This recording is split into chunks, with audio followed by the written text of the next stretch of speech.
अस्सलामुअलैकुम अज़ीज़ तलबा। आज की इस वीडियो के अंदर 8वीं क्लास की साइंस का गेस्ट पेपर आपके साथ शेयर करने जा रहा हूं, जिसका पार्ट 4 है। 3 पार्ट के अंदर पहले 9 चैप्टर हम कवर कर चुके हैं, तो चौथे पार्ट के अंदर आखिरी 3 चैप्टर को कवर करेंगे। तो 10वां चैप्टर है इलेक्ट्रिसिटी एंड मैग्नेटिज्म। तो आइए देखते हैं इसके अंदर क्या क्या इंपॉर्टेंट है।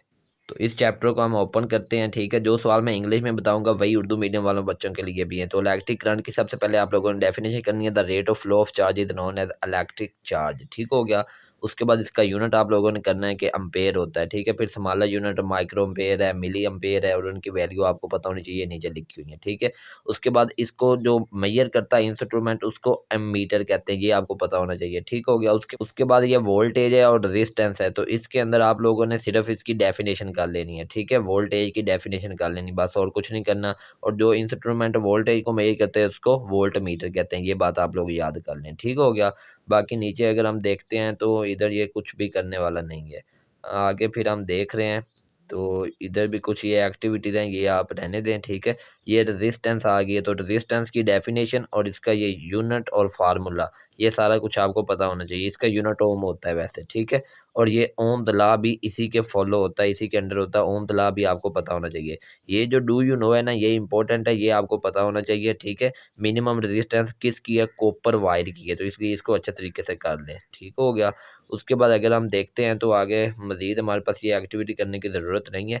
बाकी फिर ये इलेक्ट्रिक पावर है, तो इलेक्ट्रिक पावर के अंदर ये किलोवाट आवर या इलेक्ट्रिक पावर, इनकी डेफिनेशन आपको आनी चाहिए सिंपल, बस और कुछ भी करने की ज़रूरत नहीं, सिंपल आप लोगों को डेफिनेशन आनी चाहिए। ये एमसीक्यूज में आ सकते हैं कि इनकी कितनी मतलब पावर है, जैसे ये बल्ब है तो इसकी 12 वाट है, ये फ्रिज है तो 200 वाट है, इस तरह आपको ये पता होने चाहिए। फिर dangers of overloading and short circuit, ये आप करने को रहने दें। Earth wire fuse and circuit breaker, तो ये भी आप करने को रहने दें। ठीक है, लेकिन फ्यूज वाला इंपॉर्टेंट है। फ्यूज में इंपॉर्टेंट क्या है कि इसके जो यूजेस है ना, ये आपको पता होने चाहिए। ये वाले जो यूज लिखे हुए हैं, ये 3 लिखे हुए हैं, ये आप अच्छे तरीके से कर लें। फिर सर्किट ब्रेकर ये आप रहने दें। उसके बाद है ये नीचे जो है some simple way to ensure the safe use of electricity, इनमें से आपको कोई से 5 अच्छे तरीके से याद करने हैं, ये आपको आ सकते हैं। उसके बाद अगर हम नीचे देखते हैं तो नीचे ये एक्टिविटीज़ हैं, ये आप छोड़ दें। ठीक है, इसको करने की ज़रूरत नहीं है। Use of electromagnets, very very important ये सवाल है। इलेक्ट्रिक बेल है, ठीक है, तो ये आपको आना चाहिए, और ये साथ डायाग्राम भी इलेक्ट्रिक बेल की बनानी आनी चाहिए कि how the electromagnets used in electric bell also illustrate its diagram. तो इस तरह आपको ये सवाल आ सकता है, इसलिए अच्छे तरीके से इसको याद कर लें।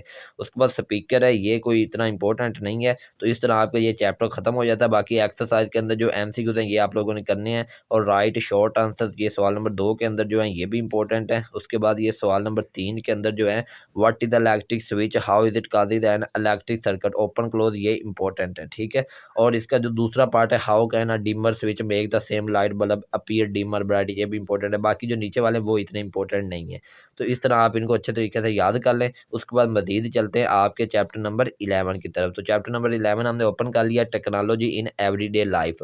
अब इस चैप्टर के अंदर देखें तो ये पहली सरगर्मी है, एक्टिविटीज को करने की जरूरत ही नहीं है। ये डू यू नो के अंदर देखें, दूसरा जो पॉइंट है glycerol is the most commonly used plasticiser in home made bioplastic recipe. तो इसका ग्लिसरॉल आंसर है, तो ये आपको एमसीक्यूज में आ सकता है, अच्छे तरीके से इसको याद कर लें, अंडरस्टैंड कर लें। उसके बाद मेकिंग बायोप्लास्टिक फ्रॉम बनाना पील, ये तो एक्टिविटी है, ये करने की ज़रूरत नहीं है।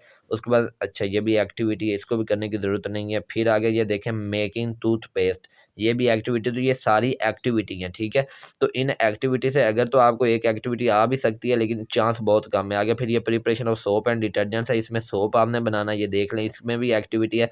असल में ये सारा प्रैक्टिकल काम है। ठीक है, तो प्रैक्टिकल ज़्यादातर इस तरह पेपर में नहीं आते, लेकिन बहरहाल आ भी सकते हैं, तो आप इनको एक दफ़ा पढ़ लें। उसके बाद ये डिटर्जेंट्स है, तो इसकी डेफिनेशन आपको पता होनी चाहिए। ठीक है, आगे फिर इसका भी प्रोसीजर है। आगे ये है असेंबलिंग आ कॉनकेव मिरर सोलर कुकर, तो इसको भी सिर्फ आप एक दफ़ा रीड कर लें। ठीक है, याद करने की ज़रूरत नहीं है, सिर्फ रीड कर लें।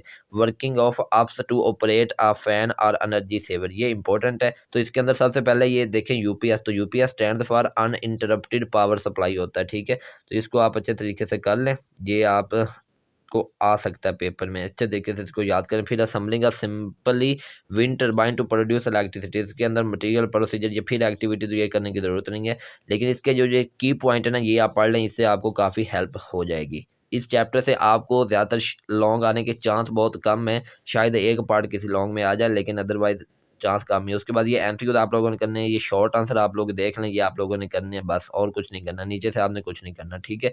उसके बाद आखिरी चैप्टर है आवर यूनिवर्स, हमारी कायनात, ठीक है। तो इसके अंदर ये देखें पहले नंबर पे galaxy, the world galaxy comes from the Greek word gala meaning milk, तो इसको आप पढ़ लें, ठीक है। Our galaxy looks like a milky cloud in the night sky, it is popularly known as the Milky Way galaxy, तो यहाँ तक आपने इसको कर लेना याद। उसके बाद नीचे अगर देखते हैं तो ये सिर्फ पढ़ने वाला इंटरेस्टिंग इन्फॉर्मेशन ये भी पढ़ लें, डू यू नो ये भी आप लोग पढ़ लें बस, ठीक है। डू यू नो ये लिखा हुआ interesting information milky Way galaxy, तो इनकी एज, इनका diameter, thickness, speed, revolving speed ये आपको आने चाहिए, इनमें से आपको लाजमी एक आधा एमसीक्यू आना है, तो इसलिए इनको अच्छे तरीके से याद कर लें, ठीक है। उसके बाद नीचे अगर देखते हैं तो टाइप्स ऑफ गैलेक्सीज है स्पाइरल और एलिप्टिकल, ये भी वेरी वेरी इंपॉर्टेंट है, ठीक है। इसको अच्छे तरीके से याद कर लें, इनका डिफरेंस आपको 4 नंबर का पूछ सकता है वो। इसी तरह जेली फिश गैलेक्सीज है, इरेगुलर गैलेक्सीज है, ये चारों आपको आनी चाहिए, वो कोई सी भी 2 के बारे में पूछ सकता है, ठीक है, या 4 के बारे में पूछ सकता है, तो अच्छे तरीके से याद कर लें। उसके बाद स्टार है, तो स्टार की आप सिंपल डेफिनेशन करेंगे और सारे को पढ़ेंगे, इसके अंदर एमसीक्यूज बन सकते हैं, ठीक है। उसके बाद ये for your information NASA has announced recently the observation of a rare event, the merger of 3 galaxies about 618 million light years away, तो इसको आप पढ़ लें, ठीक है। उसके बाद देखें birth and death of a star, तो इसको आपने सिंपल रीड करना है, ठीक है, याद करने की जरूरत नहीं, सिंपल रीड कर लें। उसके बाद है न्यूट्रॉन स्टार एंड पल्सर, तो इसकी आप डेफिनेशन याद करें मैसिव स्टार्स की, ठीक है। बाकी इसको रीड करें, इसके अंदर से एमसीक्यूज हैं, इसके अंदर से डेफिनेशन है, ठीक है।